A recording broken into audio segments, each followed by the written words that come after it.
Hello friends, welcome to Unacademy. Today we are going to have a paper discussion of the UPSC Mains 2026 GS paper 2 जिसका portion of Polity and Governance आज मैं तुम्हारे साथ discuss करूंगा और इसके बाद फिर इंटरनेशनल रिलेशंस का पेपर हमारे जो साथी एजुकेटर है एट अनअकैडमी वो आपके साथ डिस्कस करेंगे। बट इस सेशन को बहुत ध्यान से देखिएगा बिकॉज मैं इसमें तुम्हारे साथ मॉडल आंसर शेयर करूंगा। ओके, तुम्हें आइडिया हो जाएगा how do you address a question, how do you write a mains answer. Also we will have certain inputs for those people who have already taken this exam. We will give you some useful hints, and those people who are about to take this exam next year, they will get an idea of how to approach a UPSC civil services examination insofar as mains is concerned. So let us be very clear on this part without wasting much time. Right, let's get down to business. सबसे important है कि if you want to prepare for UPSC civil service examination, 19,999 plus free extension up to 6 months मिल रहा है. Always use my code SIDLIVE SIDLIVE. मेरा अपना ही एक तरीका है पढ़ाने का which is absolutely anchored to the Constitution of India. Also I ensure complete discipline, complete result oriented process. अगर तुम प्रोफेशनल से पढ़ना चाहते हो तो मेरे पास आना, टाइम पास करना चाहते हो please don't come. Right, so use the code SIDLIVE SIDLIVE. Unacademy is a very large-hearted organization इस मामले में कि they put out this course for you at a very reasonable prices which is 19,999 और ये बहुत जल्दी खत्म हो जाएगा. ये सब टाइम बाउंड ऑफर होता है. Make sure that you go for it. So the first part here is कि हम लोग जीएस पेपर 2 करेंगे. मैंने कल ही आपके साथ इसका फर्स्ट अपना ओपिनियन बताया था. I think it is relatively straightforward question paper.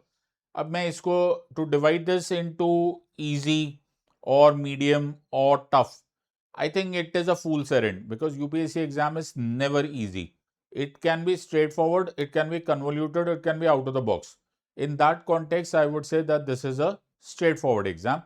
So I will not look into this part. Yes, someplace, when UPSC ने 2026 में जो prelims में किया था, where that is where I digress and where that is where I divert from or depart from UPSC कि इतना tough और इतना out of the box नहीं बनाना चाहिए exam. But this exam, I congratulate UPSC. It was pretty much straightforward. Having said so, by no stretch of imagination was it easy. So easy तो कुछ होता ही नहीं है. Because UPSC has to preserve the character of this exam. Let's get into the business. So let's try and understand this. As I told you, 19,999 में ये पूरा offer available है. आज का पहला क्वेश्चन यहाँ पर है. So the first question is, right to privacy relating to self-identity is very dear to every human being and well protected under Article 21 of the Constitution. Whenever you're taking mains examination, I would also suggest, always suggest, that look at every nuance of the question. They are not asking a broader framework question. ये school का या long answer short note type of question नहीं होता. Be very careful. Try and understand this on the aspect of various features. So what do I understand from this question? The first important point that I notice is that this is about right to privacy.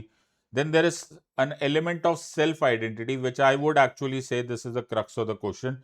Very dear to every human being and well protected under Article 21 of the Constitution. This is a factual position related to this entire fact. In this context, in other words, I'll put the paragraph here and then I'll say that in this context, examine the effect of the amendment in 2026 to the Transgender Persons Protection of Rights Act of 2019. First of all, you will have to understand that every question at mains level will have a certain keyword, certain tail word. Tail word is, जैसे आपके पास कभी question आएगा examine, sometimes it would be comment, sometimes it would be evaluate, the other times it would be enumerate, illustrate, and so on and so forth. Now, you will have to do justice to the kind of question that comes up. Okay, so let me point out here that यहाँ पर the keyword is examine. Now, what is an examination? Examination start behaving like a doctor. So when you go to a doctor examines you, right? What does that examination mean? So he examines you. For example, you say that I have a problem, I'm getting fever. He does not just point out, he does not jump to the conclusion कि यहीं पर ही fever है. No. या इसी वजह से fever है. No. He examines the entire nook and corner of the body. gets an idea of, are your lungs working, is your heart working, is your gastrointestinal system working, everything is working. That is called as an examination. That is also what is important in case of this kind of question. You have to look at every aspect of the question and every aspect has to be covered. So मैं इसमें तुम्हें model answer कैसे दे सकता हूँ? So I'll give you a model answer from Article 21. So a very famous case is Justice K.S. Puttaswamy retired versus Union of India. Now, similar question was asked in 2024. Examine the scope of fundamental rights in the light of latest judgment of the Supreme Court right to privacy. So this was that very same year that Justice K.S. Puttaswamy, or popularly called as the Aadhaar judgment, was decided by the Supreme Court, and that laid the foundation of several more judgments down the line, which was actually drawing from right to privacy and which was actually utilized. So, for instance, Hadia case, right, which was Shafeen Jahan case, was actually nothing else but an offshoot of the concept of right to privacy. So, this is where we are looking at. So, where I come from are various questions in the previous paper. Examine the constitutional perspectives of gender justice with the help of relevant constitutional provisions and case laws. I guess in case of the question that is asked this year, this is as good as close as possible that we can come to this, because this time they've asked for Transgender Act. So let's get into the picture. So your previous year questions hai. So let's have an introduction. So clear words. First of all, we'll have to be very careful about this part, and we have to mention it that, and the examiner should be very convinced that we were equally convinced that Article 21 does include right to privacy. You want to write, you can certainly write. It is drawn from the Justice K.S. Puttaswamy retired versus Union of India case, popularly known as the Aadhaar judgment. So you can revisit that portion again, there's no problem. And it should be done in your introduction so that the examiner knows that you know your salt and that you will be able to continue on this part. Now, moving on. So this is an introduction. I don't think there's much to be trouble. Now let's look at the body. The first keyword over here is self-identification. Now we are going to be talking about legal recognition, rights protection, access to welfare. We'll also look at implementation, stigma, documentation and constitutional basis, that is NALSA case, Article 14, 19 and 21. These are the thumb rules. Please keep an eye on the screen. So I will not cover the screen for your advantage so that you can actually follow this part. So we can largely agree that these are the various key points that you will have to look at. Self-identification. Article 21 बोलता क्या है? Article 21 बोलता है right to life and liberty, which says no person shall be deprived of his life or personal liberty except according to procedure established by law. बड़े ध्यान से मेरा ये वीडियो देखना.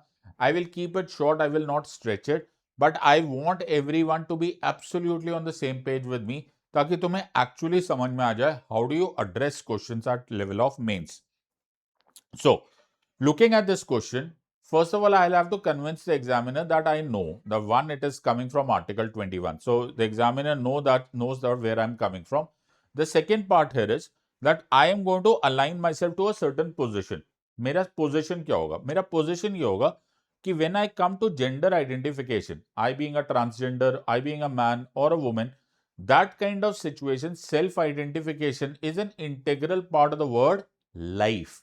Life, as per Maneka Gandhi case, is life is living with choice and dignity. So whatever naturally I am, like I am aligned to a particular gender, fair enough, right? Or some, so please understand, that's also a very important part that you have to understand. When I say gender, there's a huge difference between, what you are naturally born or what you align yourself to be. There are a plethora of identifications even in terms of gender. And whoever and whatever you want to align yourself, that comes under the bigger bracket or the wider bracket of choice and dignity. So that leaves lots and lots of room for our interpretation of the word life, right? So I am not supposed to observe what you tell me that I have to observe. So I'm a man, fine. I am a woman, fine. I am a transgender, fine. Within transgender, there could be a host of possibilities, fine. All of that comes under Article 21. So within the broader framework of Article 21, let's say, a transgender, an LGBTQIA, whatever, would be absolutely fit in terms of Article 21. So that is legal recognition. So when I say legal recognition, I will connect it to the Nalsa case of 2014, wherein this happened for the first time by a Supreme Court judgment. So let's go ahead of this part. Now, where do I see this in terms of welfare? Well, I see this in case of welfare in the concept of welfare as a whole. Article 38 actually, in a way, not directly, not explicitly, but in a way, indirectly defines the word welfare. When it says welfare, it says that it has to be defined in the definition of justice, social, economic, and political. Now, the moment I say social justice, automatically the concept of equality, no matter how warped this idea could be, but within the nuances of the word equality, just social justice will encompass within that gender justice also. So that was also happening. So that is all concept of body. So you will have to address all of these questions, legal recognition, self-identification, challenges. How do you ensure that these transgenders will not face social stigma? Is it so easy to put out in the society and say, yes, we are recognizing, without the substantive social justice deciding whether transgenders will be given their due respect or not? The third conclusion over there would be privacy and dignity, which I just mentioned, that you can actually quote Maneka Gandhi versus Union of India case and say, yes, Maneka Gandhi was very clear about this part, that their Article 21 says life will be living with choice and dignity. It was repeated once more in the Francis Corale Mullen versus Union Territory of Administrator of Delhi case. So you can do justice to these two kind of concepts and finally end this question with privacy and dignity. While you are mentioning the transgender case, so you can just mention the transgender case and you can mention that these are all the elements that have been covered in case of the Transgender Amendment Act of 2019, wherein transgenders were given their due respect with respect to their participation in the society, in the law, and so on and so forth.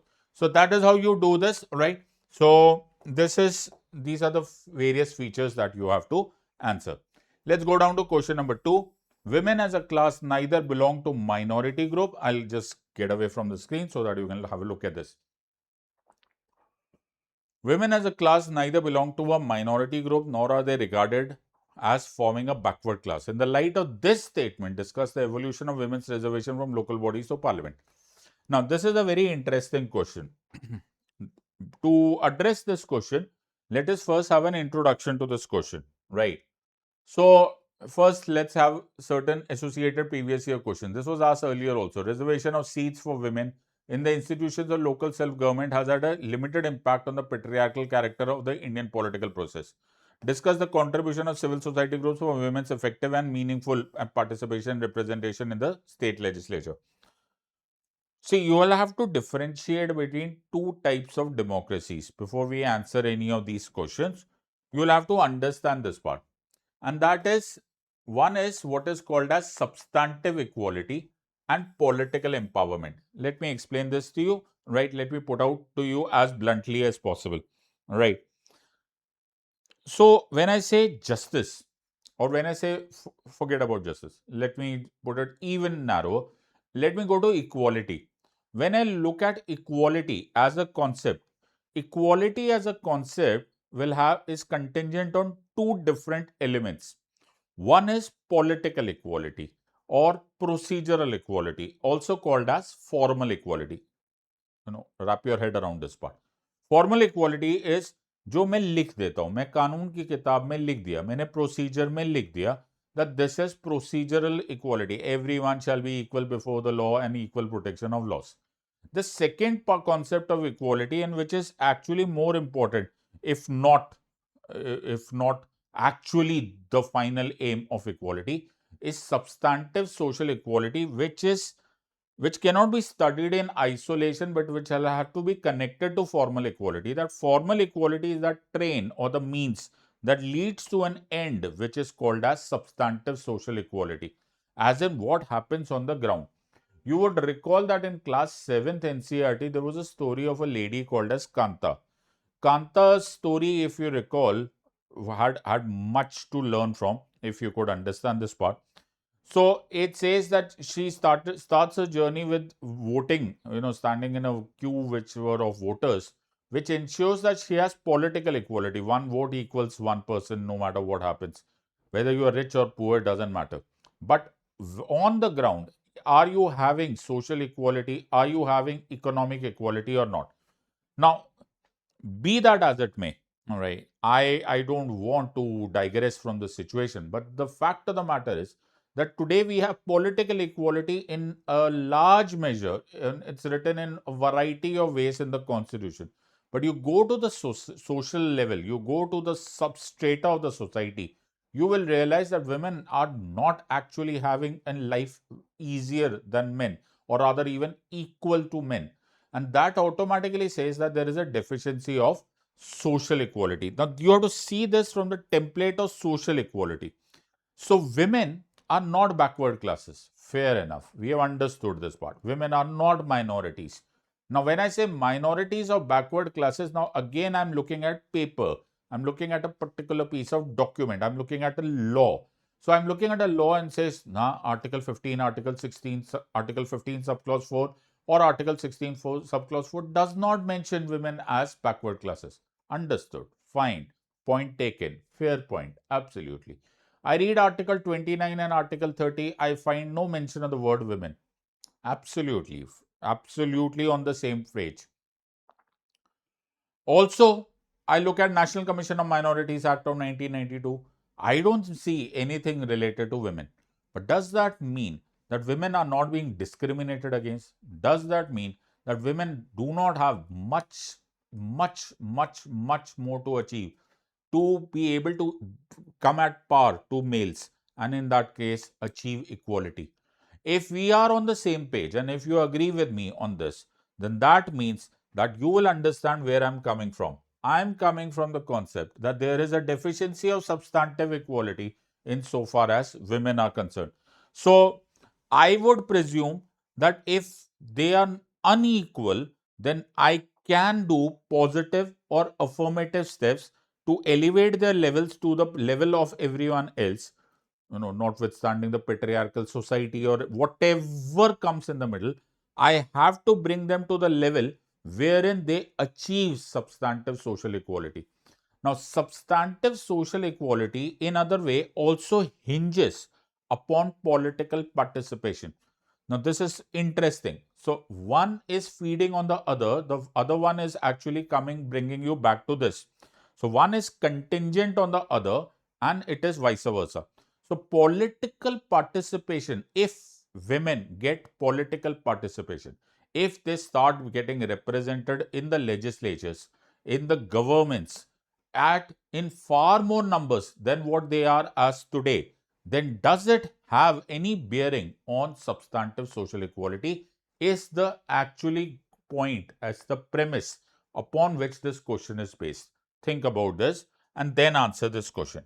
So, body, we would say, it must have been there must have been much thought behind 73rd and 74th Constitutional Amendment Act, when 33 to 50%, depending upon what kind of bodies and which kind of state are you mentioning, reservation was given to the women in case of representation to the urban local bodies as well as the Panchayati Raj institutions.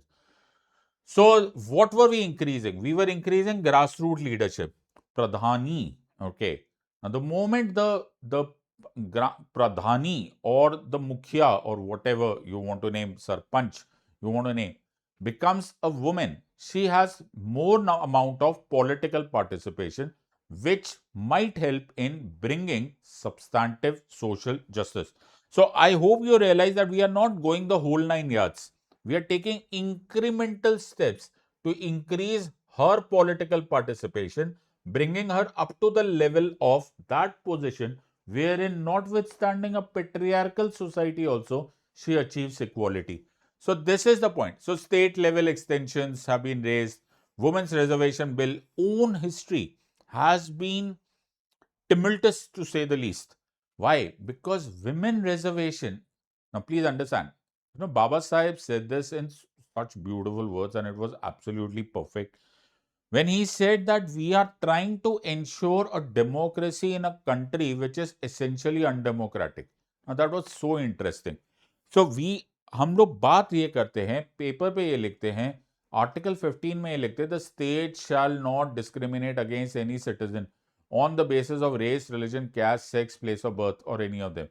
जब हम Article 16 we mention, we say that there shall be equal opportunity and there shall be no discrimination on the basis of race, religion, caste, sex, place of birth, descent, and residence. But this is all driven by a thought process. But is that thought process actually getting implemented on the ground? We will have to do it this way. So, political participation, see, otherwise the patriarchal society is too deep-seated, too deep-rooted to allow women to get any kind of equality. So, regardless of the fact that they are not minorities, regardless of the fact that they are not backward classes, but they certainly are in the need of positive affirmative step, which is another name for reservation. And which kind of reservation? We are kind of giving them reservation so that they have more political participation. More political participation is allowing them to take more decisions. Maybe the and rest of the society will start towing the same line, and maybe they will achieve equality. So this is an amazing way of how do you connect political democracy to social democracy. So you can look at implementation, you can look at significance of representation. The moment I use the word that the moment women are included, a large part of this patriarchal society will look up and will get up and take notice. Yes, this woman has power. She can take certain decisions, and we will have to largely agree, if not completely, largely agree to her way of thinking also, rather than cancelling her. So, in other words, just because she is not a minority, just because she does not belong to a backward class, does not mean that she does not require a positive affirmative step. This is the entire concept for your body, and you can conclude from panchayats all the way to the parliament, and then you can talk about gender inclusive democracy. Because my concept of welfare state does not end at merely political democracy. It is social, economical, and political justice. So I guess you can commit to a position on this part. Try and commit to a position that if political participation increases, and for that, in the early stages, you need to give the women a helping hand in the form of a reservation, then that is absolutely accepted, and that is granted. And granted that that is not the end, but the idea here is that that may lead to the end of social justice. समझ में आया? This is how you go gradually, taking step by step. Don't jump. Don't go the whole 9 yards. Just take one step at a time and do this contestation. There would be contestation also. Is it going to finally serve the purpose or not? That's a different issue. For this question, this should be more than enough. So go within the broader template of this and then answer. Let's look at the question number 3.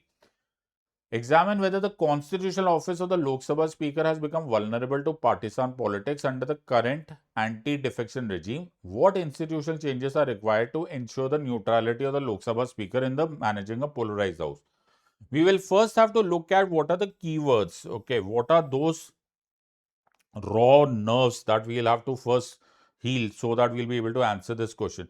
So this is constitutional office. Examine constitutional office of the Lok Sabha Speaker has become vulnerable to partisan politics. Now, partisan politics under the current anti-defection regime. What institutional changes are required to ensure neutrality of the Lok Sabha Speaker in managing a polarized house? Now, this actually are two different questions completely, right? Until unless you want to build a bridge from one to another, you will actually miss the larger point. See, the broader framework of this question here is the office of the speaker is right now within the so-called, storm in a teacup. Why? Because there are calls, there are talks all over, people are vocal about it, that the speaker office needs reform. Why? Because now our house, or actually the political landscape, is now broadly divided. There's a cleavage between the ruling party and the rest of others. I'm not saying that they are united by any front, but yes. And then there are calls and there are allegations against the speaker, which actually sometimes become very ugly, that the speaker is stifling debate in the Lok Sabha. Now, this is one part of the question. The second part of the question is actually within the template of anti-defection regime. So, we will have to focus and zero in on the anti-defection regime also. So, somewhat this question looks like actually the whole hog, the whole 9 yards of the speaker. So, this could have been very simply, talk everything about the speaker, but we'll have to narrow it down to about 150 words. Let's understand. So, we had such a question back in the day. Once a speaker, always a speaker. If you're aware of this, United Kingdom में यही concept आया हुआ है. That is the concept of once a speaker, always a speaker.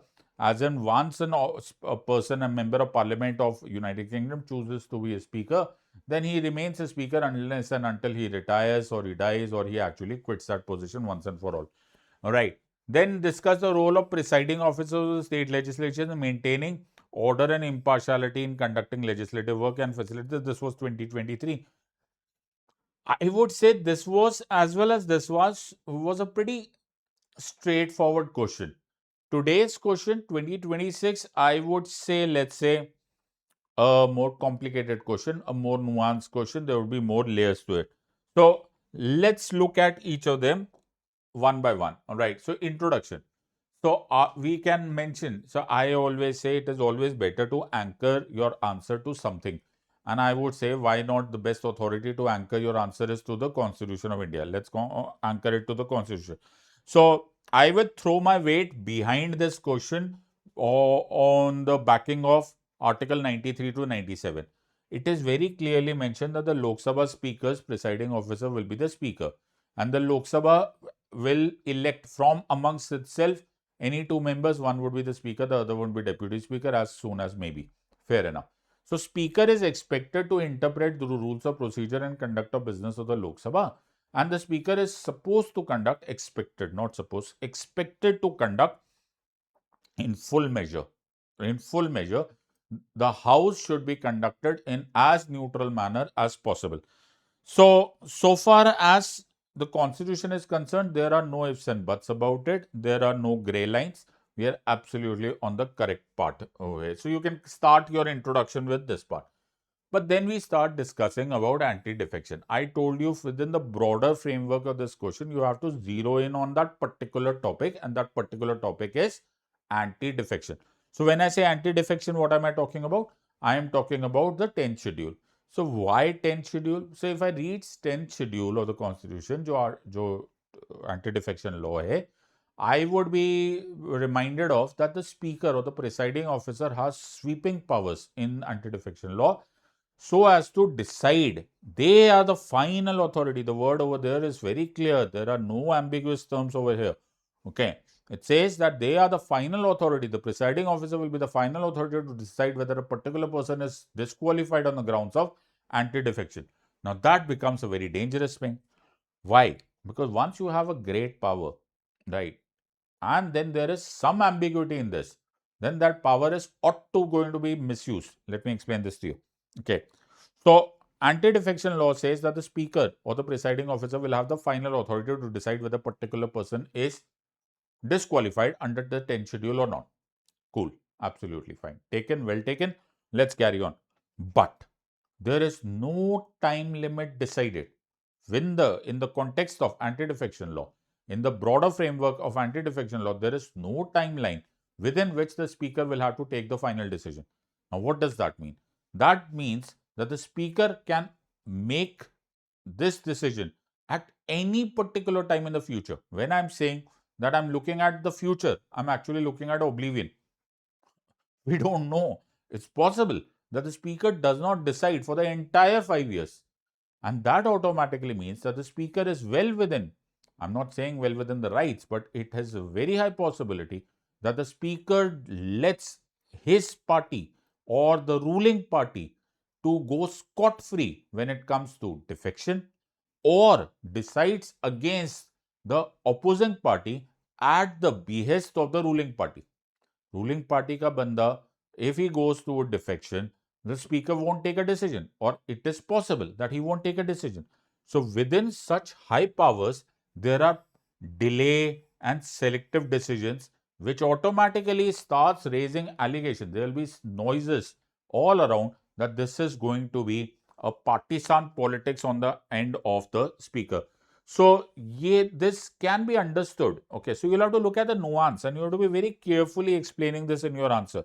Okay, we understand that they have article, so 10th schedule was formed by the parliament, and the parliament itself gave so many powers to the speaker. But is it complete? Is it absolutely nuanced? Is it justice delivering? Is it going to deliver justice or not? So you will have to again align yourself to a position that we are not pointing fingers at the speaker. We are merely saying that it is possible. It is possible. And that is where we will I will always see mains exam mein I will always fall short of pointing fingers directly. Don't ever point fingers directly. But there are certain questions one need to ask. We need to ask this question कि when anti-defection law gave so many powers to the speaker, why wasn't it made so clear so as to avoid any possibility, if at all minimize, or for that matter eliminate all possibilities that the speaker is going to be misusing his powers or will be supporting one or favoring one party over another. So look at it this way and then answer.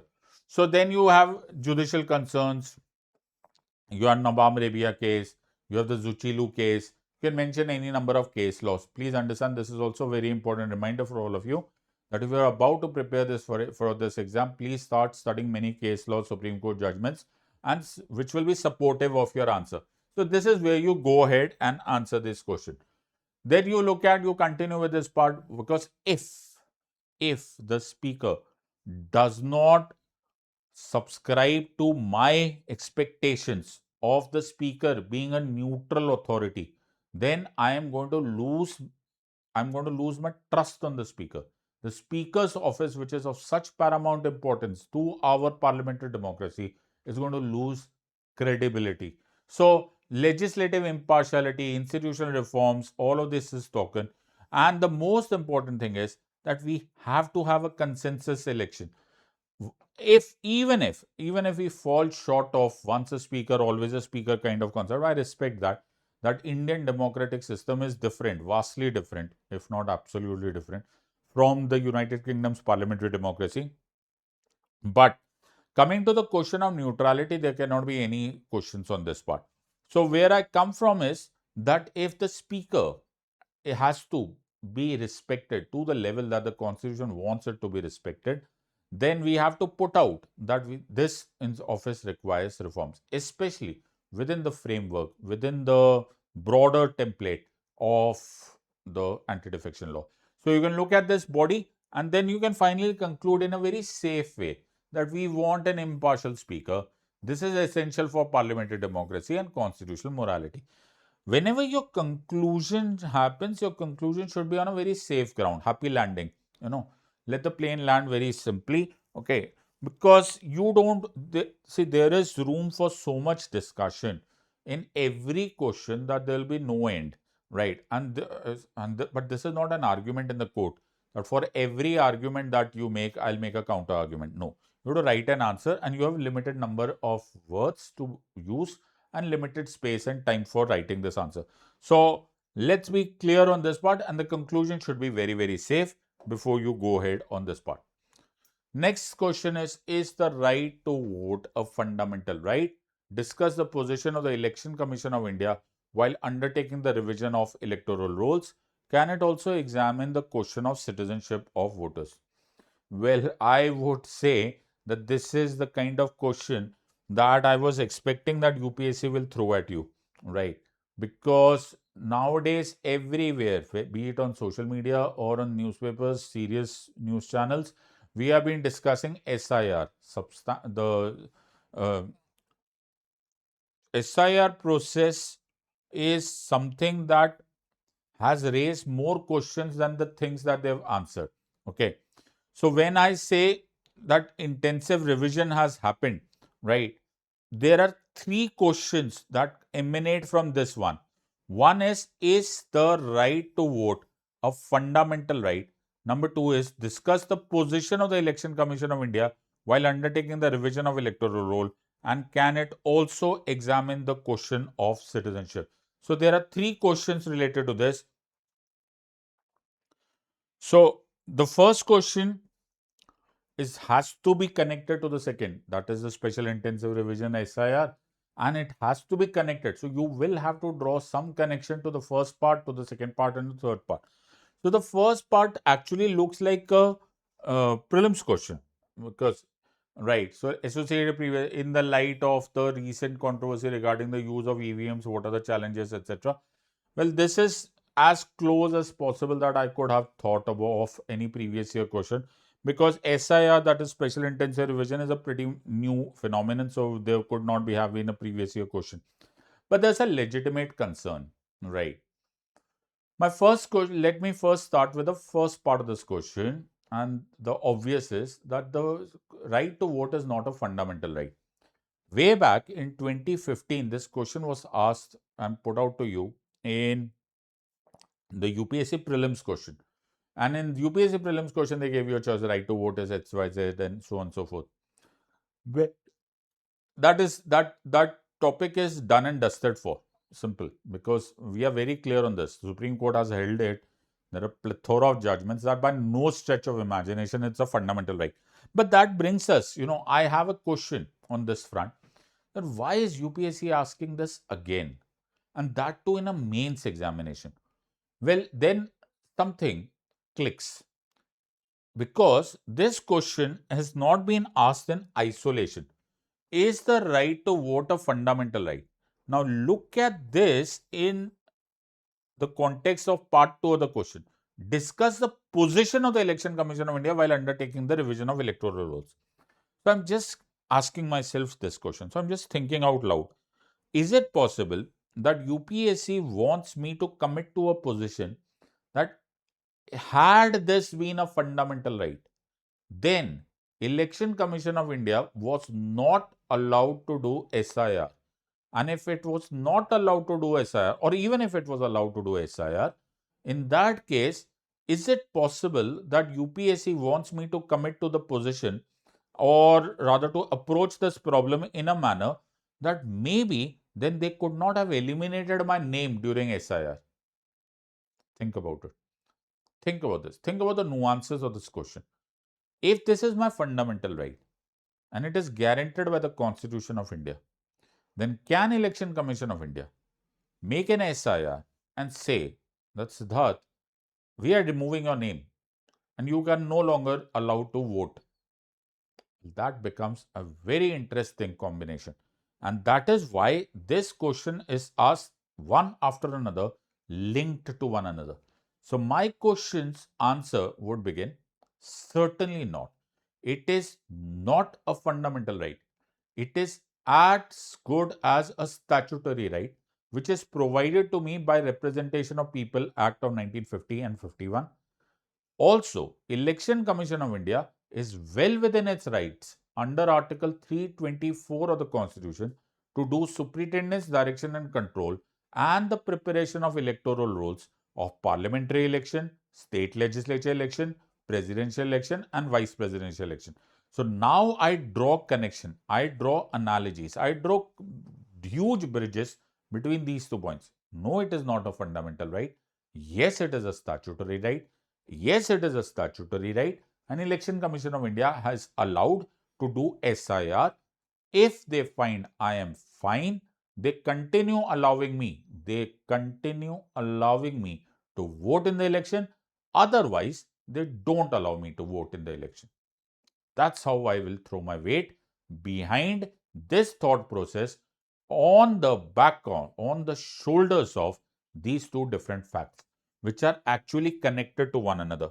So beautiful connection. If you answer this in a way, so remember, the right to vote is a statutory right under Representation of People's Act of 1950 and 51. It is not a fundamental right. And if the statute is allowing me to cast my vote, the statute is also allowed to stop me from casting my vote in case Election Commission of India finds me on the wrong side of the law. That's where I come from. That is how I will align myself to this position. So that's how you would do this. Constitutional basis of Article 326, we can mention, yes, we have universal adult suffrage. If you read Article 326 of the Constitution, it says that the elections to the state legislature as well to the House of People, that is Lok Sabha, will happen by universal adult suffrage. Nowhere in Article 326 of the Constitution does it mention that there is a right to do so. At maximum, it says that you will be eligible to be registered as a voter. That's fair enough. So I will stop short of even calling it as a constitutional right, so to say. It is a statutory right in all flesh and blood. So we are not going to be worried on this part. So Election Commission of India, of course, we can read 324 also. Election Commission of India is supposed to prepare, supposed to revise, and also to conduct free and fair election. So they are allowed to do inclusion, they are allowed to do deletion, and also to correction. That is the crux of this exam. That's the crux of this question. That because it is not a fundamental right, Election Commission of India is well within its rights. Within the four walls of the Representation of People's Act 1950 and 51, they are allowed to do this. Absolutely clear. So this is where I depart from the kind of controversy which I don't require. The second part is citizenship verification. Now please understand, citizenship verification is not the job of the Election Commission of India. It is not the job of Election Commission of India to conduct census. It is not the job of Election Commission of India to issue an Aadhaar card. So Election Commission of India, sorry, you don't have to look at verification of me as a citizen. That's not none of your concern. That's none of your business. But will I exercise my choice as a voter or not is certainly that Election Commission of India will decide, because in a way, my name will be in the electoral roll or not is it's actually the constitutional duty of the Election Commission of India. I respect that. So my take on this part here is, yes, in so far as SIR is concerned, Election Commission of India is doing a fine job. They have the law by their side. They are on the correct side of the law. But to say even close to that they have the powers to decide on citizenship is certainly missing the point, and that's absolutely wrong. So that would have a serious impact. That job is left to the Ministry of Home Affairs, which are competent authorities.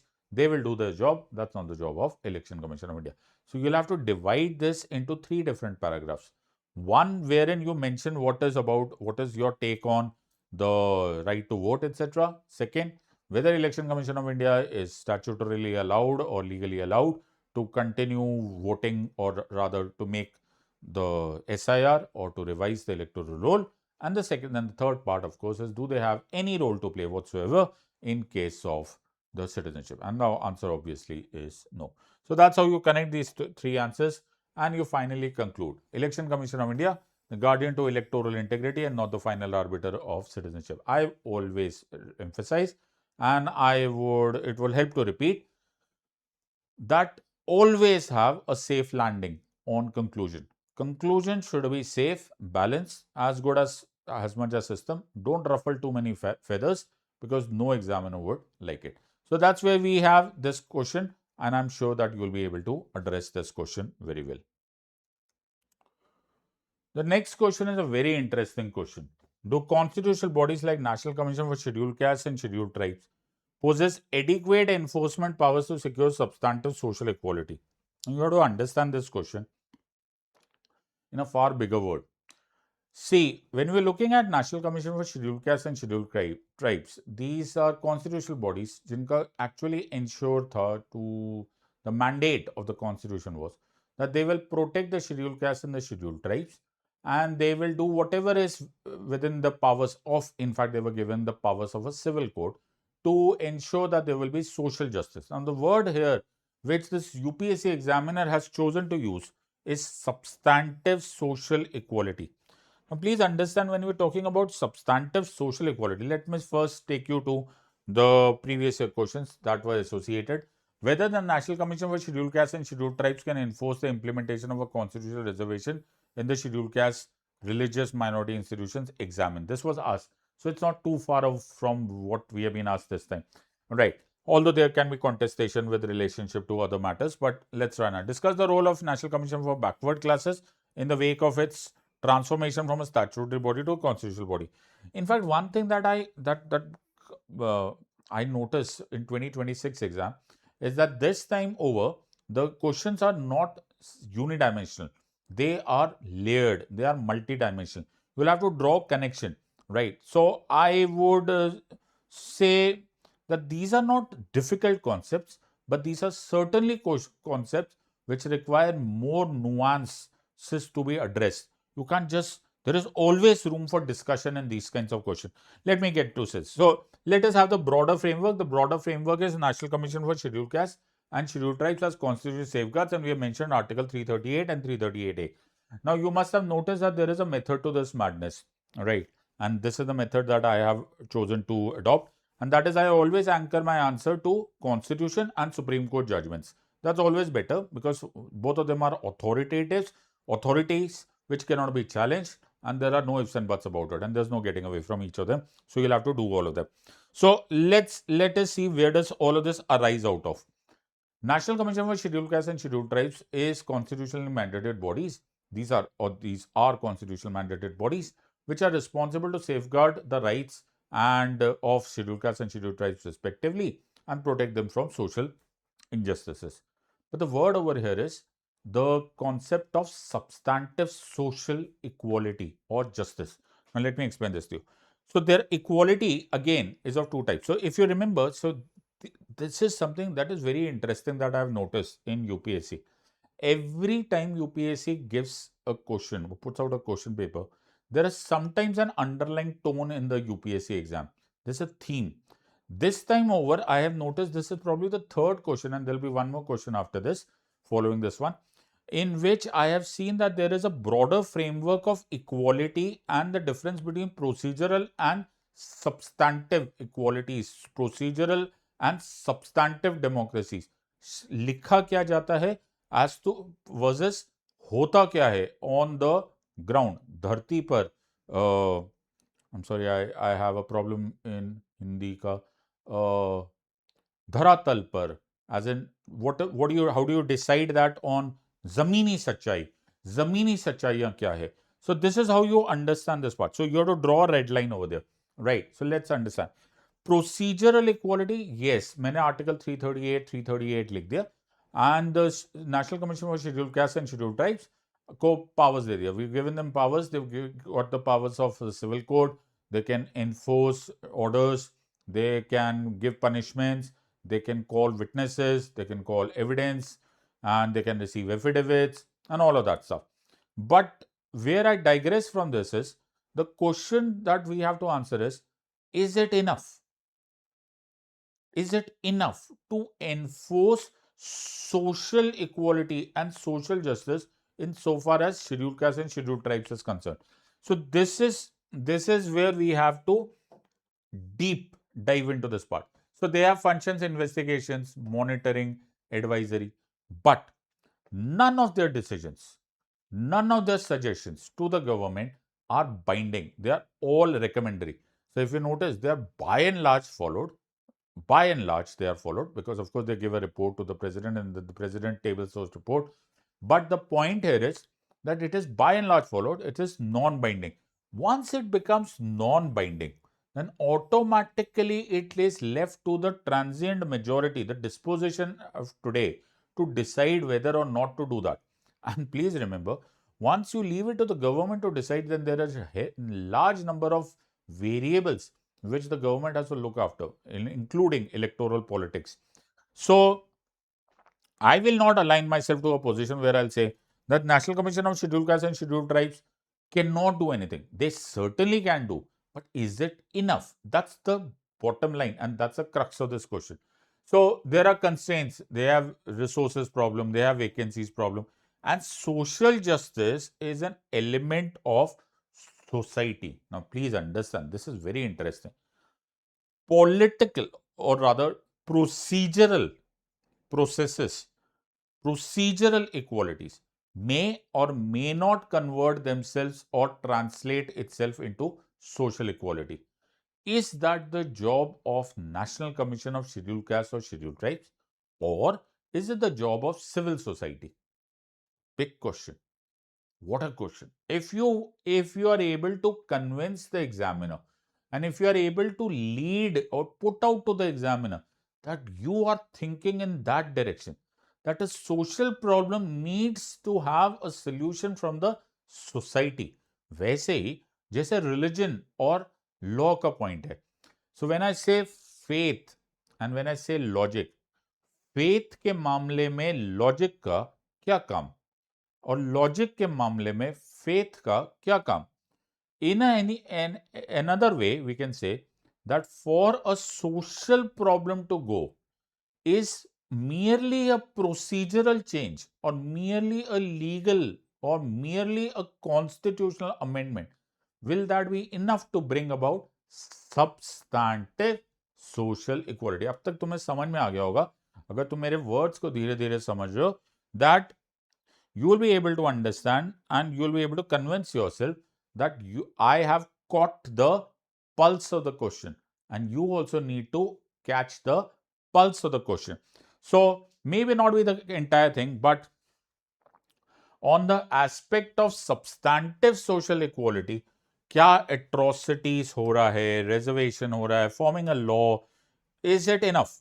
No, maybe not. So what do we need to do? So we may need to have institutional reforms. We may need to bring about a situation where they have more resources, they have more training, they have more reach. Probably make it a binding recommendation, which of course seems to be a long shot, but still, who says? We have to just write an answer. Give them more autonomy, adequate staffing, and accountability, time-bound action, and so on and so forth. So rather than merely acting as a procedural body, merely acting as a formal body, they should have more powers with respect to providing actual changes on the ground. So conclusion again, stronger commission, essential, substantive, social equality, constitutional justice, and so on and so forth. Again, happy landing, safe landing. The conclusion should be very, very safe. I hope you have understood, and let's get down. Okay, and I think we got the momentum going. This is again a very interesting question. In fact, I am now very convinced, while that now I'm discussing with you, that UPSC was holding on to a theme. They are following a theme. These questions are not asked in isolation. There is a theme behind this, and that theme over here is that they are asking again and again that what we are doing on paper, what we are passing laws for, what we are making constitutional amendments for, are we actually doing it for the good? Are we actually bringing about changes where they need to be? Or sometimes are we actually doing more bad than good? Who knows? So let's try and understand this question. So does India's tribal development policy reflect the aspirations for a socially grounded and equity-based governance? Now this is again a very interesting concept. See, this is something that I brought to your notice when I discussed the paper in so-called the first impressions, but I'll just discuss this again. So when I'm talking about Adivasis, when I'm talking about scheduled tribes, who are Adivasis? Now, first of all, please don't mix up the two words Adivasis with the word Mool Nivasi.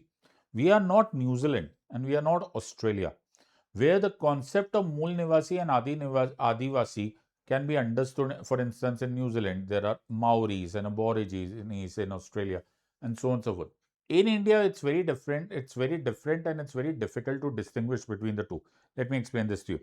So we don't want to subscribe to a theory that, so just in case, if I don't call you an Adivasi, let's say if I am not an Adivasi, then who am I? If I am not an Adivasi, and if I am not an Mool Nivasi, I'm not an Adivasi, then automatically you're subscribing to the Aryan invasion theory that I've come from outside of India, which is not true. So no, the point here is you have to understand. An Adivasi in our understanding of a narrow prism that we have to understand is somebody or a community who have, please pay attention, who have voluntarily chosen, a way of life which is closer to nature. Think about it. Who have voluntarily chosen a way of life which is closer to nature. In that way, that nature, that dispute resolution, that way of market, the way they want to function, that way of marriages, dispute resolution, everything they have voluntarily chosen. So let me explain this to you. So suppose I'm an Adivasi and I am living in an isolated environment, so to say. I don't know who is isolated. Are the urban areas isolated or those tribal areas are isolated? But this is my choice. Now I have made a choice and I am into a community and you call me a tribal, and you, first of all, who's a tribal? Now we are not talking about tribals, we are talking about scheduled tribes. So who's a tribal or who's a scheduled tribe?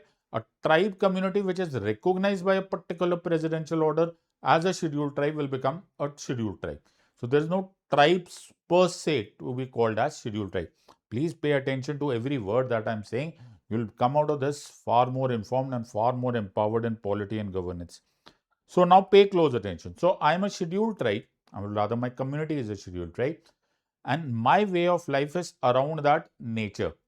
Now, please understand. So tomorrow you make the rest of the people, now I call you the rest of the people, you make a tribal related policy and you decide to pull me out of my jungle, right? And you say, I'm going to give you an air conditioned environment, I'm going to give you a developed multinational company, and I'm going to give you a bungalow to live in, even if you call it a bungalow. But there's going to be no bungalow, but that's a different issue. But I'm going to pull you out of that jungle. Now, please understand, it was not that jungle, that jungle was not a punishment for me. That jungle was my voluntarily chosen way of life. Think about it. That jungle was a voluntarily chosen way of life. When you pull me out of the jungle, you pull me out of my way of life, my society, my market, my marriage, my way of dispute resolution, my customs, my everything. Is that what you think I would prefer in the name of development? That's the crux of the question. Congratulations, UPSC. You have asked the question which this country avoids asking. I'm very, very happy, very, very proud to say that I am teaching for UPSC, an organization which is brave enough to ask this question. I hope that's the position that they've taken. Does India's tribal development policy reflect the aspirations for a socially grounded and equity-based governance? That's a very important question. So the point that you have to address is, we've had such questions: development and welfare schemes for the vulnerable by their nature are discriminatory in approach. 2023, कौन बोलता है UPSC brave नहीं है? UPSC is very brave. They're asking these questions, and the future of this country, especially the bureaucracy, need to ask these questions to oneself.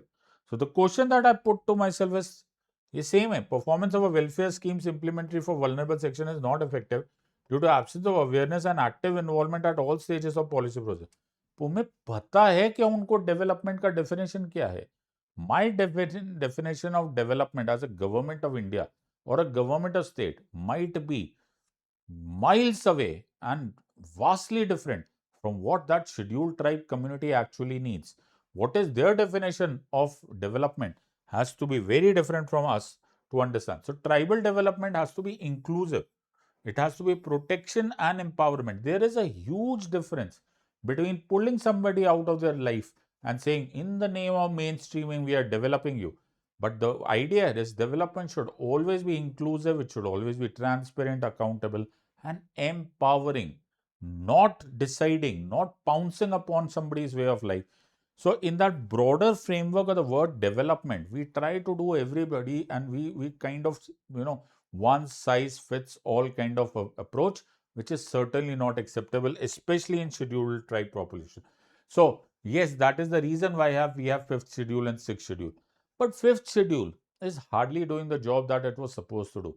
Fifth schedule with tribal advisory councils and so on and so forth is well within the thumb of the state governments. That's not going to, cut the ice. Sixth schedule, maybe, but how many sixth schedule areas do we have? So then you have rights-based laws, FRA and PESA.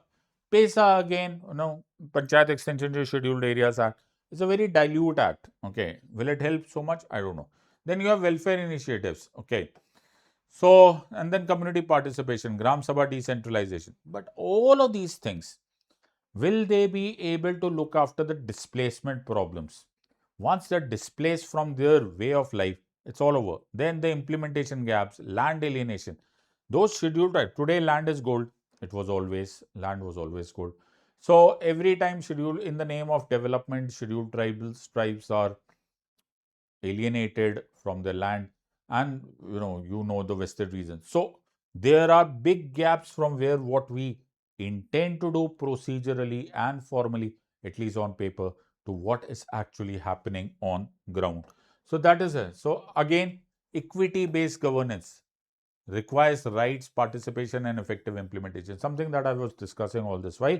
So this is my position that you will have to do. So once you answer such a question, answer this question in a way that it does justice to both the problems. I'm not saying that the government is not trying, but I will stop short of that part that the government is not trying. That's wrong actually. Right? They are trying, but is it actually putting out, or is am I pointing out that there are enough gaps between what the government wants to do or intends to do to what is happening? This is the crux of this question, and that is how you have to say. So there are lots of room for uh, answering this question, and there are plethora of ways in which you can approach this question. But don't answer this question in isolation. Don't say yes or no, because that's not the need of the answer. This is a far more complicated answer than what comes across. So let's look at this part. Then you have malnutrition in India is not merely a public health concern, it is also a challenge of social equity, human development, and effective welfare governance. You'll notice this again and again. I think by now you must be smiling if you're watching this video from the first minute, that there is a theme here. Not merely, but. Not merely, but. This is done, but. This is done, but. This is written, but. I hope you realize. So there's a theme, right? That we are writing certain laws, we are making policies, we are making constitutional amendments, but are they enough? Is it something else? Are we missing the larger picture? And so on and so forth. We've had such questions in 2024 also. Poverty and malnutrition create a vicious cycle, adversely affecting a human capital formation. What steps can be taken to break the cycle? Despite consistent high growth, India still ranks low on human development. In fact, human development index is something that we have been concerned about, and people have been vocal about left, right, and center about this part. But let's try and understand or get this picture. So what are we actually trying to understand? So first of all, we have to understand malnutrition in a limited scope. So malnutrition, you can look at as multi-dimensional approach. You can talk about percentages if you are aware of that, India's highest wasting rate, etc. This sometimes, very rarely, but if you have it, and that automatically depends whether you have that kind of skill set to bring to the table, that you can actually answer certain questions on the basis of data. That actually helps. Introduction, and our database introduction, especially with relationship to maternal mortality rates, infant mortality rates, malnutrition, happiness indexes, and so on and so forth. Those indexes, etc. That actually impresses the examiner that at least you know what you're talking about, you know your salt. Let's understand this part. So next is health, stunting, social equity, human development, and you mix it up. So first of all, again and again, you notice this once more, that the government has put out several welfare schemes. Yes, 100%. I can point out to several one, ICDS, Poshan Abhiyan, and midday meal schemes, and so on and so forth. But then there are challenges, etc. And then there are way forward. But you have to connect it. You have to connect it to health on the one hand, to social equity on the other hand. It is not the case. It is not the case that it is only a particular region. There are particular regions of this country which are more malnourished than, say, any other. So let's say Bihar would be, on an average, more malnourished than as compared to, say, a Maharashtra or a Bombay or a city or something like that. That's one part of the story. But then there are the distinctions don't stop here, right? So you can go on the aspect of, say, a caste, a community, particular religion, or probably economic class. All of these things come together to make something called as malnutrition. So malnutrition is not something that you can be relegated to only one part, that there is no food. Yes, there could be food, but probably it is not equitably distributed. There could be food, but it could not, maybe it is of not that high quality. There is food, but maybe there are logistic issues. So all of these issues, poverty, caste, gender, regional disparities, everything comes into this part. And that is what you have to bring into the picture, that when you say malnutrition, right, the definition of malnutrition varies from region to region and from poverty to poverty. So whenever you think of economic class to economic class. So when I say malnutrition, the first picture, the first thought, right, that I get a thought of, right, I thought, there must be some poor person who is not getting food. But that malnutrition is not merely malnutrition. Malnutrition can also be from a rich class who is having, say, pizzas day in and day out. The fast food day in and day out. That is also a kind of malnutrition. So it varies from region to region. It varies from type to type. It varies from economy to economy. It varies from caste to caste and community to community. You have to have that approach. When you say malnutrition, malnutrition is a very broad word. The template is big, and from that arises several different types of malnutrition. So you have to essentially define malnutrition in the form of the broader template of health. That's how you have to understand. So that is why you are looking at health. Then you have to look at social equity and then human development index. Then education does matter, right? But that education. So there is a person, XYZ person, who belongs to a village, who is average in earning, but eating millets, eating ragi, eating jawar, eating bajra, eating fresh fruits, no longer malnourished. The same child, same age, bring him to Delhi, bring him to Bombay, rich, well-to-do, big bungalows, fine, but day in and day out, hogging out from fast food counters, malnourished. Similarly, same age group, but goes, take some extreme part of this country where there is floods, where there is drought, where there is no food, there's no logistic. Another definition of malnutrition. So you have to look at this from an angle which is extreme left to extreme right to the center.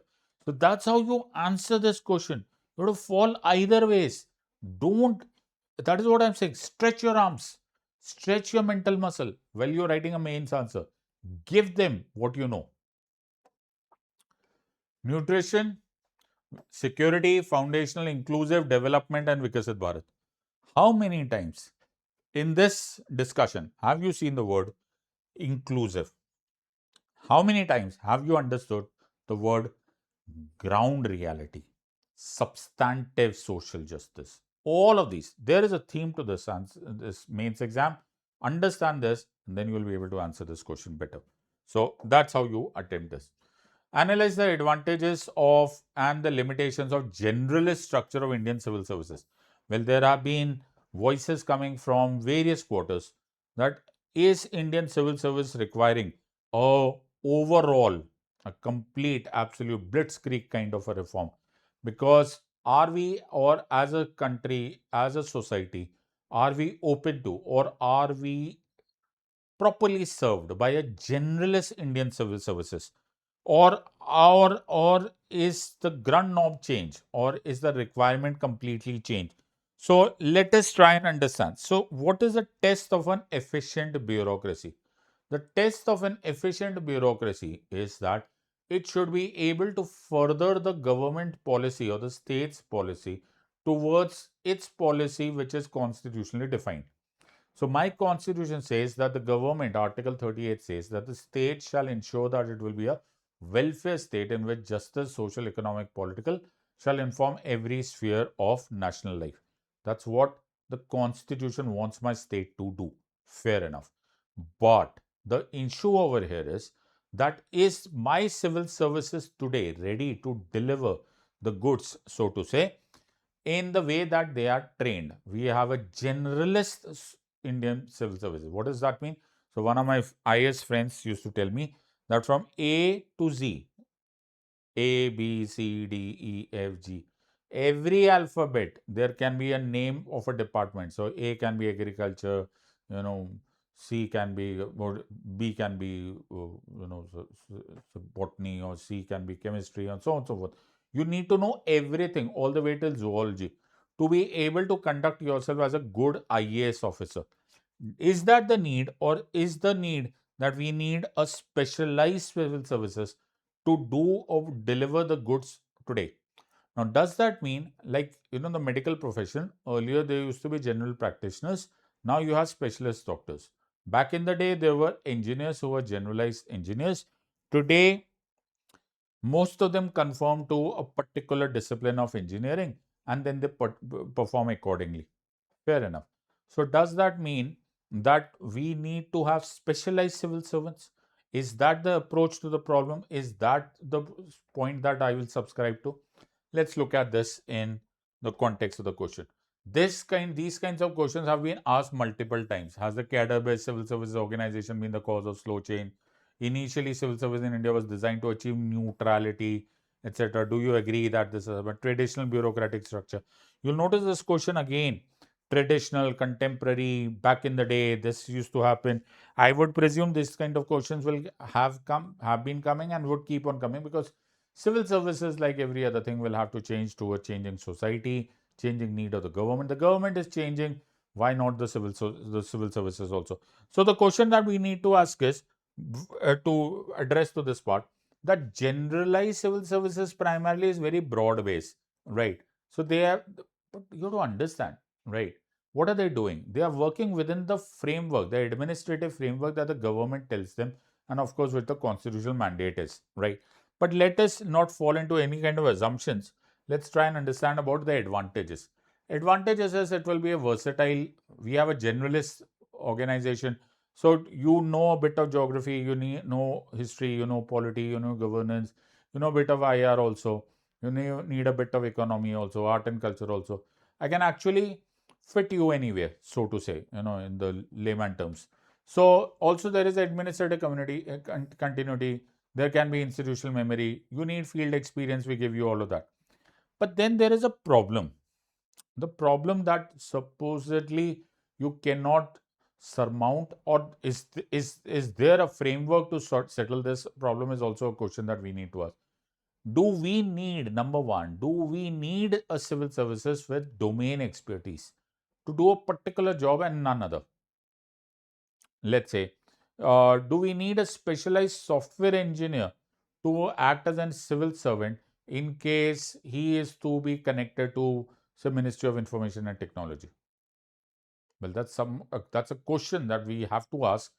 I'm not saying that that question is a need of the hour, so to say, but is it a possibility, or is it even plausible that we can do this?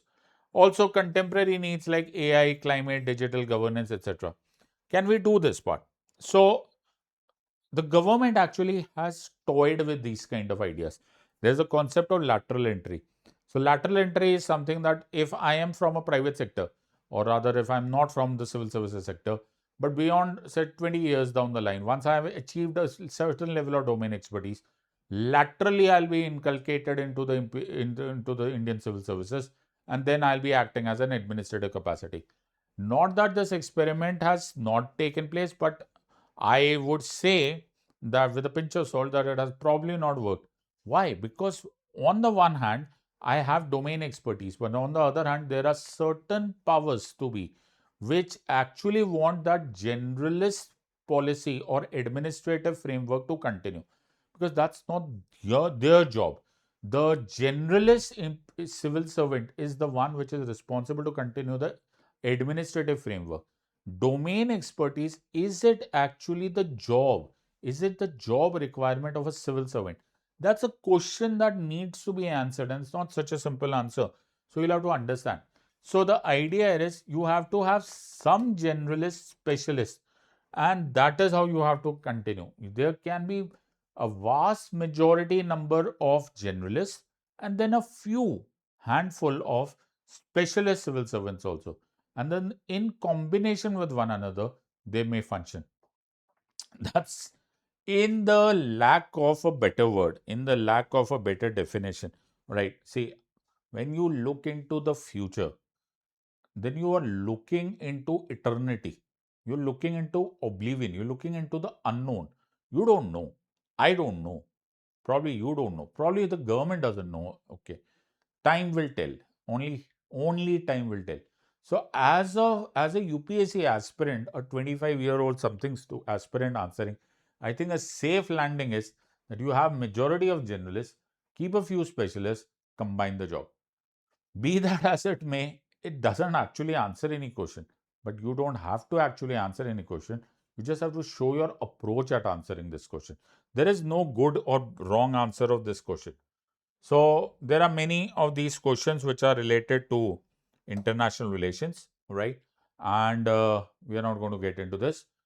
Friend educator of ours, okay, at Unacademy will look after these questions. So you'll have to look at those questions and let them handle this question. I will be switching over to this. So social justice, somebody else. IR, somebody else. Polity and governance, me. So that's how you have to answer this question. I think I have made you understand several of these questions. Next question is, discuss the position of the governor in the federal polity of India. What is the nature of his power while giving assent to a bill passed by the state legislature? Is he bound by the aid and advice of his council of ministers and all his functions? Now, this is one of those questions which we were expecting in polity prelims also. This was all around the news, especially in the light of two judgments. That was one of the state of Tamil Nadu case, and the second one was the presidential reference under Article 143. So let's approach this problem in a direct question. So this is a relatively direct question. So you need not actually have so many nuances that you have to answer. You can actually answer this question very, very clear. We've had governance in the past. Back in the days, several types of questions have been asked. So I'm sure that you'll be able to answer. Discuss the essential conditions for exercise of legislative powers of the governor, and also resorting to ordinances always raised. Governor is something that will always be asked, right? Till the kingdom come, till cows come back home. They'll have, answers on governance, because governance is the gray area of the constitution. Some deliberation has been done, but governor's office always remains problematic. So as I told you, state of Tamil Nadu case and the bills withholding illegal governor constitutional head versus discretionary powers, ambiguous position. So right at the start, okay, very obviously, make it very obvious to the examiner, you understand the crux of the question. You know the facts of the question. You know what are the facts and the figures. And then start, the examiner should not come under any kind of presumption that probably he's beating around the bush. No. You should be able to tell, yes, I know state of Tamil Nadu case. Yes, I know presidential reference. Let me just go back to the funder. So then you actually draw heavily from polity. Look at the constitution, look at the topics that we do in polity very often. Okay, he is the de jure head, he's an appointed authority, he has a dual character, he's not accountable to state legislature, and so on and so forth. Okay, he's occupying office at the pleasure of the president, he can be removed at any time. There have been criticism that governor is actually the agent of the union, and so on and so forth. So those things, they are so obvious. You can actually put through all of them, but don't deep dive into all of that, because we finally have to address the passing of bill. So you actually go to the passage of bill. Why not go straight and draw from Article 200, that when the governor is presented with a bill which is passed by the state legislature, he actually has three choices. One, to give assent to the bill, in which case it becomes a law. Number two, send the bill back to the consideration of the state legislature, which is number two. Number three, that reserve this bill for the consideration of the president. Now, this is the third part, which is actually the most controversial part, because the first and the second part are actually parallel. These powers are given to the president. So, in a way, please pay attention. So, governor is an appointee of the union, right? And who can actually take the bill from the state legislature and put it to the president, who can actually hold it in limbo for all times to come, which actually also becomes a question mark on federalism. So this, you can actually, if you can summarize, if you are good at English language, and if you are good at making a long story short, then you can actually put out that, and you can actually say the timeline also. So in the state of Tamil Nadu case, the Supreme Court went out on a limb, and Supreme Court said that we are going to fix timelines, red lines, right? that this is where we are going to draw a line. You will not be allowed to delay the bill, state legislature bill, beyond a certain point. So this is where we can, so whatever consideration you want to do it within 1 month or 3 months. They gave different timelines. So thus far and no further, and that's the end of it. But then the presidential ordinance came soon after under Article 143, wherein all these timelines were removed. That no, we cannot do that. See, there is a constitution design. The founding fathers of the constitution, in all their wisdom, they decided not to put timelines to the governors discretionary powers, at least insofar as Article 200 is concerned. So when the Constitution does not say, right, when the Constitution does not say, then the Supreme Court can only interpret what is written in the Constitution. The Supreme Court cannot go out on a limb or cannot take a judicial overreach and do it. Then you look at Article 163. 163 gives certain narrow discretionary powers to the governor also. Discretionary powers expressly are not mentioned even for the president, but discretionary powers are expressly mentioned in Article 163 and Article 53, 153 in case of the governor. Now that automatically starts raising question marks on whether the governor's office can be misused or not. Certainly it can be misused. So that is what you will put in the case of the conclusion. So governor is a constitutional head, not political, functionary, discretion, exception, not a rule. Then you look at Tamil Nadu case, then you look at presidential reference. It is evolving. It is still an unsettled equilibrium. That's a very important concept. It is still a unsettled equilibrium. The fire is not raging, but it is not doused as yet, because there are gaps. The Constitution is silent about it. So when the Constitution is silent about it, it is left to constitutional morality and your own morality to how to exercise this. So you'll have to have a self-control on which the system is going to operate. So always land the conclusion very simple. I think amongst the simplest question that has been asked this time is that of the governor. Right. Next is a very interesting question which is related to what is meant by judicial legislation. In fact, such questions have been asked in the past in the definition or in the context of what is called as judicial overreach.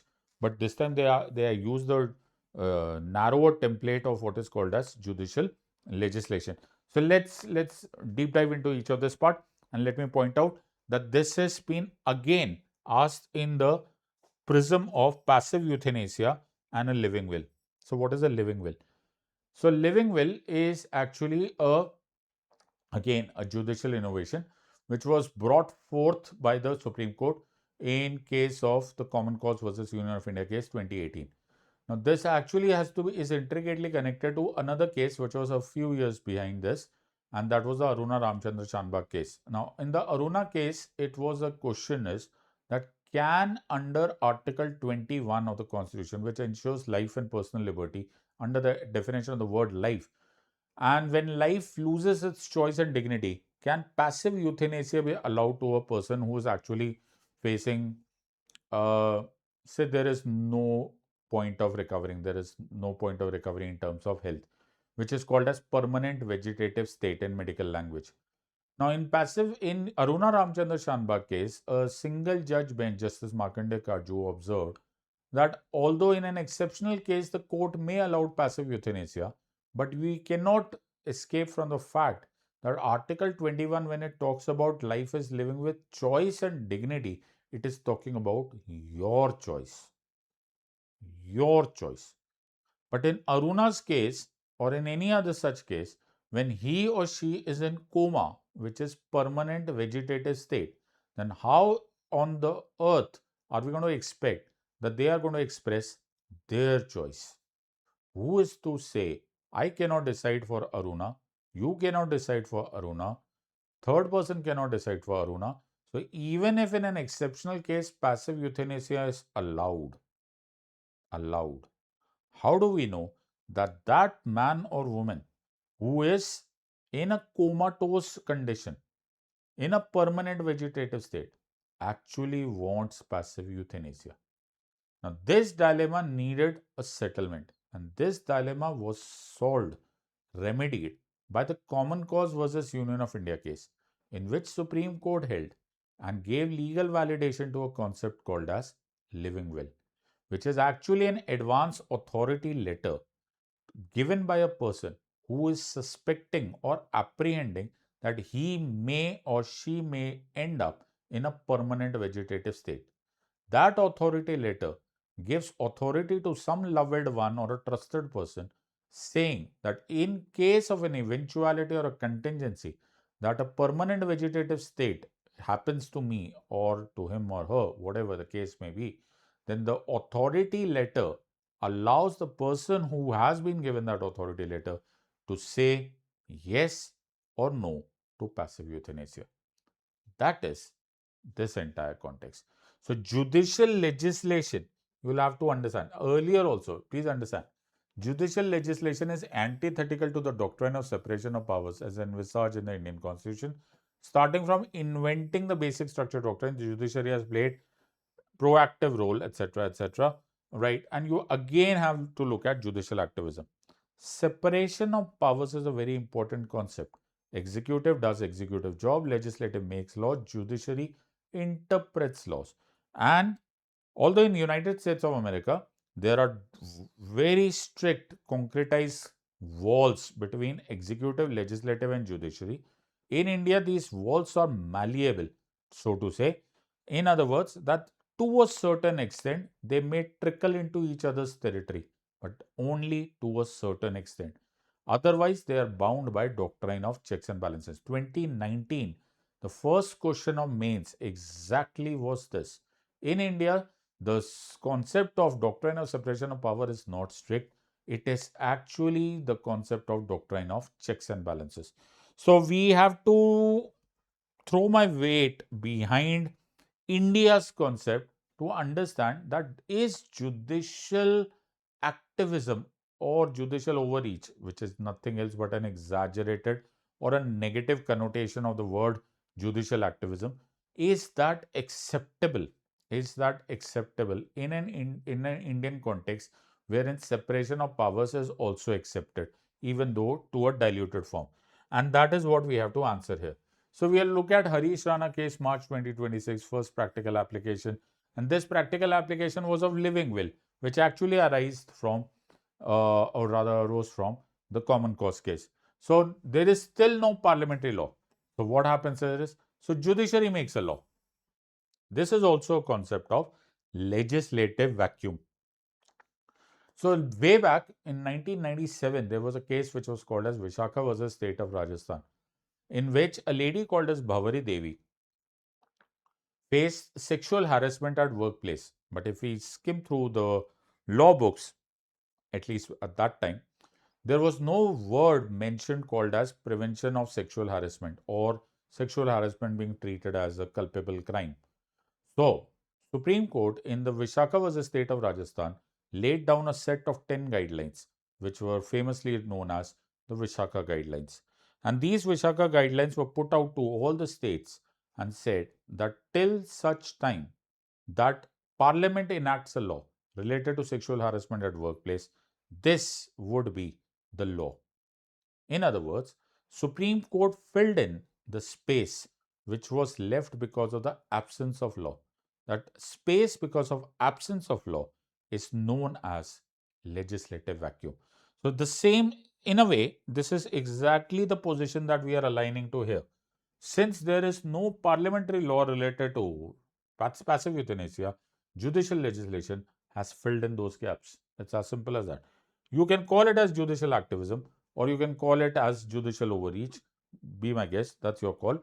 But where I come from is that if there are gaps and because of those gaps, justice is not being served, then is the Supreme Court empowered to do this? Yes.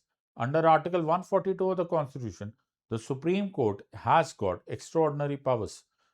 Any powers which are necessary for complete justice, Supreme Court can exercise. Also, number two, under Article 141 of the Constitution, the law decided by the Supreme Court is binding on all courts of India. That is, essentially, it becomes the law of the land. So, these are the nuances on the basis of which you have to answer these questions. So, yes, there are justification because finally, Supreme Court has to do justice. It is the highest court and it is the custodian of the Constitution of India. So that's where we have to answer. And you have to look at passive euthanasia. The ones which I explained it to you, I gave you Aruna Shanbhag case, I gave you common cause case, and then the recently 2026, when it was Harish Rana case, which was the first time this living will concept was actually utilized. It was held way back in 2018, but it was practically put to use this time over. So this is how you answer, and then a very safe conclusion, balance all the features. Judicial legislation is necessary, but then you have to fill up the gap. Dignity is protected through judicial guidelines, but then obviously you'll have to say that you must always have self-control, because once it goes out of the hand, the concept or doctrine of separation of powers is also threatened. That's it. So I guess this would be the last question of the day, which will come, and the rest of the questions would be handled by a fellow educator of us. How far has Indian federal framework been successful in accommodating regional and cultural diversities? Highlight the role of asymmetric federalism and suggest measures to make dispute resolution mechanisms very effective. Federalism is a kind of question which, if they don't ask, okay, something would be amiss. UPSC is very fond of asking federalism, and why not?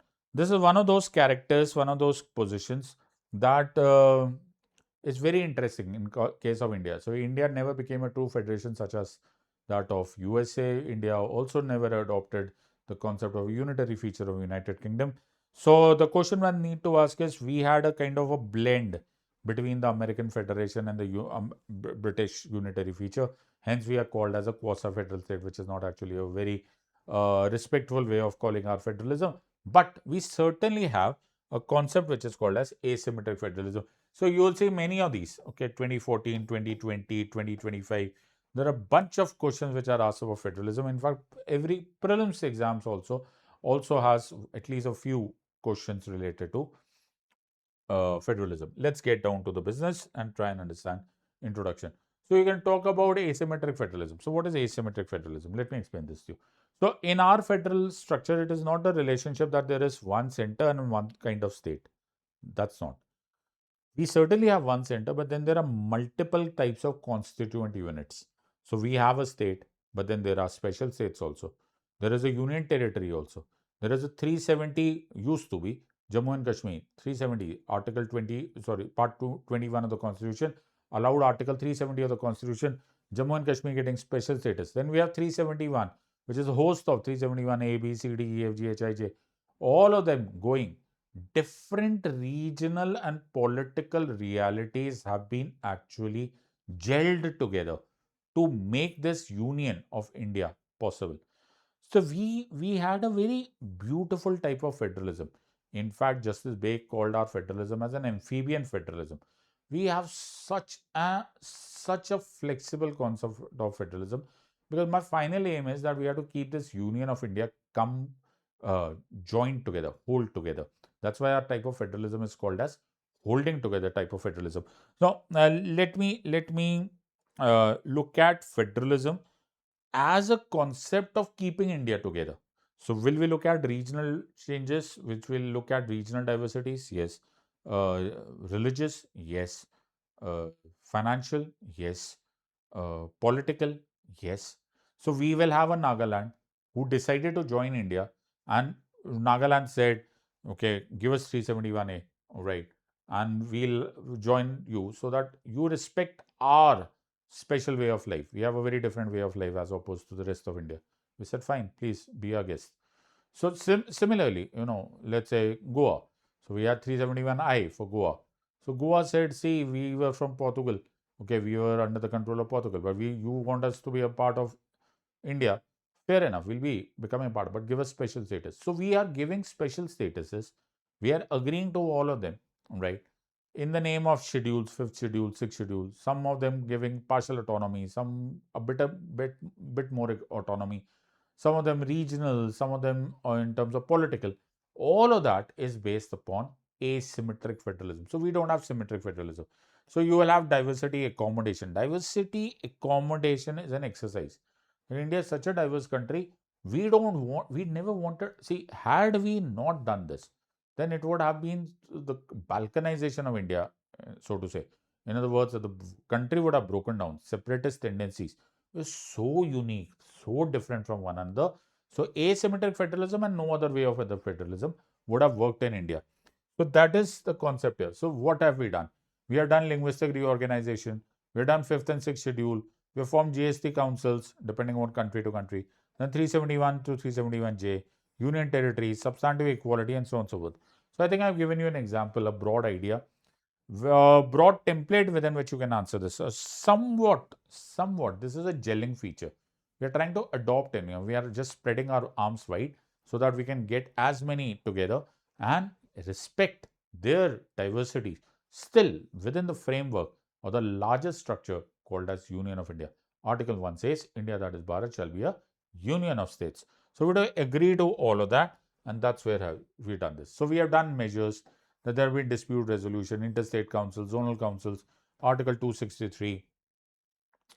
You can always talk about Article 262, interstate water disputes and so on. So we have a host of dispute resolution mechanism. We can also talk about several commissions in which the disputes related to federalism have been addressed, or at least have been attempted to be addressed. This was a relatively simple question. There is hardly any problem. Once you understand asymmetric federalism, you have to explain. Rest of the things fall into place. I don't think that should be much of a problem. Conclusion, there have been partial success. Yes, asymmetric arrangement is fine, but then there are still statehood demands. Institution needs genuine empowerment. There's going to be no end to this problem because that's how the countries behave. Sorry. So Jawaharlal Nehru said correctly, the work of the nation is never complete. So I guess you have understood this part. All your rights, all the powers, all the resources that we need in India are contingent upon the existence of the state, nothing above the nation. Jai Hind. That's the concept, right? So the grand norm has to be that India has to remain united, even if you have to accommodate as much as of diversity as this part. So I guess this answer will become a wholesome, complete answer from a philosophical point of view, from a nationhood point of view, from the concept of polity, and also from the concept of the constitution. I guess that should be more than enough.